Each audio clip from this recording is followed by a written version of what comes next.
Guys, JH6, welcome back to the channel. Appreciate the support. And one of the questions that I get here in the channel is, has to do with deployments. Do I have to deploy? Do I have to go into combat operation? Do I have to go overseas and, places like Japan? I know I spent a little bit over a year and a half in Japan and Camp Hansen, for some of you guys that care, Okinawa, Japan. But here's the deal.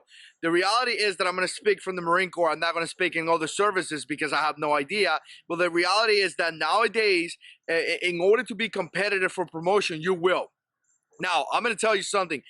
If you don't want to deploy, my best advice to you will be don't go into service, because the Marine Corps will deploy you. The Marine Corps, they will send you to places if you get put in that situation. Now, every now and then you're going to hear about guys that been in the Marine Corps for 20 years and never deployed it, and you see that.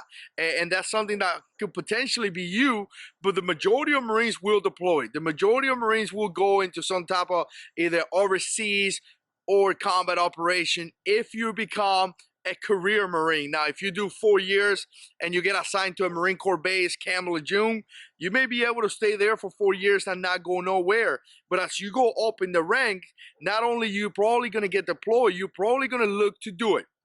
And here's the reason why. If you're a sergeant looking to be a staff sergeant and you don't go on deployment, you're just not going to be competitive.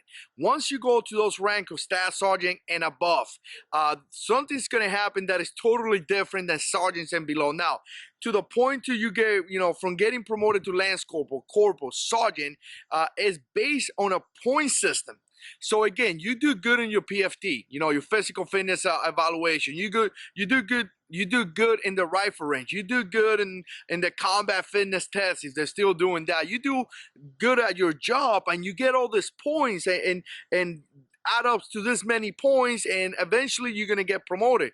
But when it goes to staff sergeants and above, it's totally different. And I do have a video where I talk about that. I'm going to link it down below. But the reality is that you are going to compete.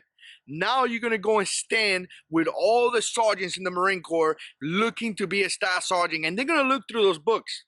And those deployments, those overseas tours are going to count. That's why you see guys going into recruiting, guys going into the drill instructor, guys going into embassy duty. It's not because they want to. A lot of those guys don't want to do it. The reality is that once they do that, they get something called a B-Billet, which again, that B-Billet is going to help them out to get promoted. So it is a competition. We are brothers, but we're trying to get promoted. So you're going to be placed in a position where you're going to compete.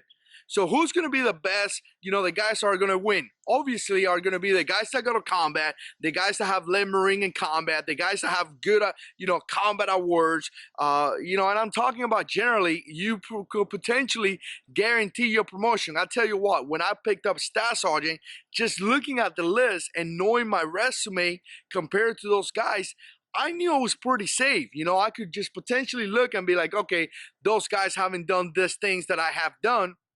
And I knew I could potentially be promoted, and I wasn't really worried about it. But there were some guys in that list at the same time that did some crazy stuff. So I knew that. So I was like, wow, this guy did this guy did that. And they could potentially pass me in promotion just because of their actions and just because the great job they have done. So again, nothing is free.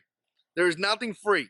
If you want to get promoted to more ranks, you will have to have a resume. And if you don't have all those things like, good combat deployments, overseas tours, B-Billets, like drill instructors, you're just not going to make it to the higher ranks. And again, there are some people out there that could potentially do it. I've seen guys, like I said, 20 years in the Marine Corps and deployed at one time. And I'm like, really?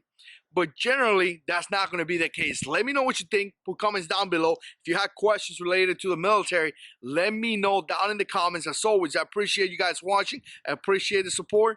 And God is in control.